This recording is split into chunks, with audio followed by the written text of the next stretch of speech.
ஒவ்வொரு வாட்டி தீபாவளி வரும்போதும் ஆஸ் அ பிளாஸ்டிக் சர்ஜனா ஒவ்வொரு வாட்டியும் இதை திருப்பி பார்க்க வேண்டியிருக்கு. In fact first plastic surgery training start பண்ணும்போதே ஃபர்ஸ்ட் தீபாவளி அப்போ பர்ன் வார்டு பார்த்தேன். நியூஸ் பேப்பர்ல பாக்குற மாதிரி 15 பீப்புள் இன்ஜியர்டுலாம் இருக்காது. 15 யங் லைஃப்ஸ் ஷேட்டர் ஆயிருக்கு.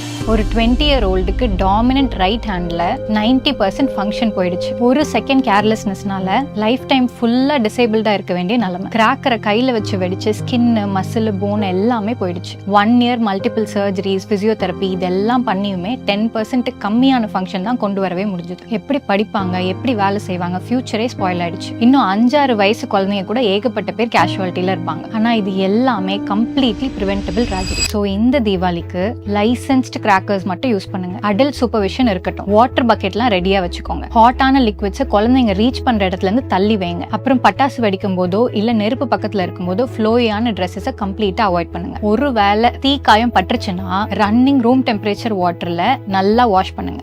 ஐஸ், டூத் பேஸ்ட், அரிசி மாவு, இங்க், ஆயில் இந்த மாதிரி எதையும் அப்ளை பண்ணாதீங்க. இமீடியட்டா ஹாஸ்பிட்டலுக்கு கூட்டிட்டு போங்க. நான் அந்த பேஷண்ட்ஸோட பெயினையும் பார்த்திருக்கேன், அந்த ஃபேமிலிஸோட ஹெல்ப்லெஸ்னஸையும் பார்த்திருக்கேன். எப்பவுமே சேஃப்டி ஃபர்ஸ்ட், செலிப்ரேஷன் செகண்ட். இந்த ரீலை நீங்க கேர் பண்ற எல்லாருக்கும் மறக்காம ஒரு அவேர்னஸா சென்ட் பண்ணுங்க. Have a safe and happy Diwali.